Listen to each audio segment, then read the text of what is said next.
Finally, Easter's approaching. What are the plans for William and Kate? Will they be in Sandringham? I think this is interesting because, of course, Kate last year had just discovered that she had cancer, and we didn't see them at the church service typically that we see them at. Interestingly, there's an Aston Villa match in Paris on Thursday that William very much wants to go to. He's a huge Aston Villa fan. There's a lot of talk growing in the UK that they're going to take their kids to Europe for Easter. Of course, it's the term break for them. I think the kids are getting to that age now. If you think about it, last year was all very much spent in palaces at Sandringham and at their home in Windsor, and that there's every likelihood that now that Kate's clear of cancer, instead of going to a church service in another country home, that they may actually go and do something in Europe together, something quietly. You know, they managed to fly under the radar quite successfully because of the rules around reporting and paparazzi and photographers that obviously covering private events. So hope they do. They deserve a trip to Europe. They do. Angela Mollard, thank you so much for joining us on Power Hour. Thanks.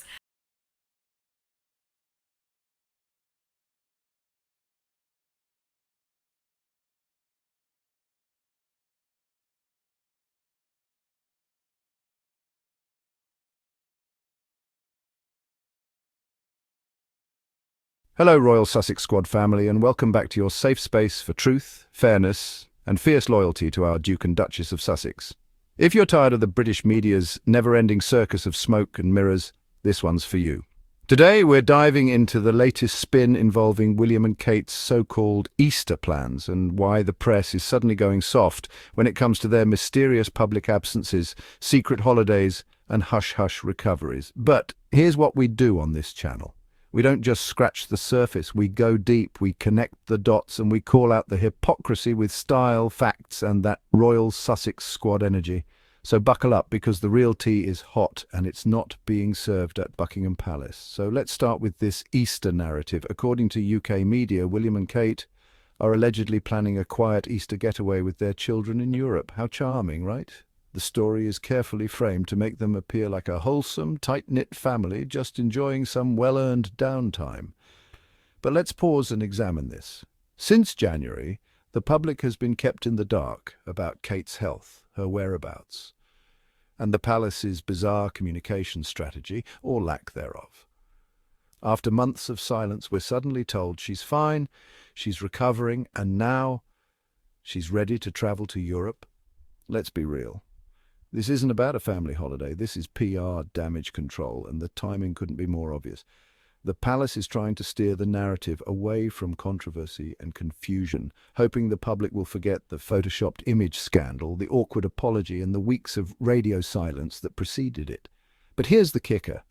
When Harry and Meghan stepped back from royal duties to preserve their mental health and protect their growing family, they were crucified, but now William and Kate are slipping away quietly for Easter with zero transparency, and the same press that called Meghan a diva for protecting her peace is calling this European trip deserved. The hypocrisy is staggering. Let's talk about the media's role in all of this. Where are the hard-hitting headlines? Where are the commentators dissecting William and Kate's absence the way they obsessed over Meghan's baby bump, her nail polish, her dress choices, even the way she held her baby? The British media has gone from savage watchdog to silent lapdog. It's not journalism, it's propaganda. They're bending over backward to protect the image of the future king and queen while refusing to hold them accountable for their evasiveness and inconsistencies. But when it came to Harry and Meghan, the media didn't just report. They harassed, vilified, and dehumanized. Meghan was painted as a manipulative outsider. Harry was branded weak and brainwashed, and their every move was twisted into scandal. The Royal Rota press pack treated Meghan like a trespasser in her own marriage. But now they're shielding Kate from scrutiny after months of unexplained absences. The same outlets that demanded to know every detail of Archie's birth are now perfectly fine with vague updates and blurry footage of Kate. That's not journalism, it's favoritism at its most toxic. Let's not forget the role of the heirs in this carefully curated chaos. Prince William, the future king, has been notably silent throughout the growing concern around his wife's health. Aside from a few heavily staged appearances and half-hearted smiles, we haven't seen true leadership, empathy, or transparency. Meanwhile, Harry, who walked away from the institution to live a life rooted in purpose, is painted as the villain. But let's be honest, Harry has shown us more integrity, courage, and emotional intelligence than his brother ever has.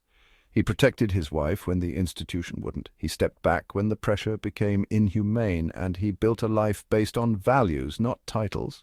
William, on the other hand, has remained complicit in a system that thrives on silence, secrecy, and spectacle. And now that things are spiraling, instead of facing the public with honesty, they're booking a European vacation. Let that sink in. While William and Kate play hide-and-seek with the press, Harry and Meghan are doing the work. Meghan's upcoming lifestyle brand is already making waves, built around clean, sustainable living and modern values. Harry continues his dedication to Invictus and mental health awareness. Their recent appearances have been glowing, poised, and authentic. They aren't hiding behind vague statements or photo ops. They're showing up fully, honestly, and unapologetically. And despite everything thrown at them, they remain grounded, joyful, and deeply connected to their purpose. Let's not forget, they left the royal machine behind, but the royal machine can't seem to leave them alone. And why? Because their light exposes the shadows of an institution that's long overdue for transformation. Now let's zoom out. This isn't just about a holiday. It's about a system unraveling. The firm has relied on smoke, mirrors, and centuries of scripted silence to survive. But the world has changed. People demand transparency. People can spot PR spin a mile away. And this Easter story, it reeks of deflection. By slipping the Cambridges off to Europe, the palace avoids questions. They avoid appearances. They avoid the press. But this isn't sustainable. You can only run for so long before the truth catches up. And with every soft focus article about Kate's recovery or William's football obsession, the public grows more skeptical. Harry and Meghan's story, once framed as rebellion, is now looking more like prophecy. They saw the cracks, they chose freedom, and now the very foundation they walked away from is crumbling under its own secrets. So, let's keep it real, Royal Sussex Squad. While the palace plays musical chairs with accountability and the media dances around the truth, Harry and Meghan remain a beacon of strength, integrity, and progress. We see them, we support them. And we won't let history be rewritten by those who benefit from lies. Thank you for tuning in and for always standing tall with us. If this message resonated with you, go ahead and click that subscribe button and turn on notifications so you never miss a drop of royal truth. And if you'd like to support the channel and keep the commentary coming, please consider showing some love by clicking that super thanks button below. It truly helps keep the squad strong.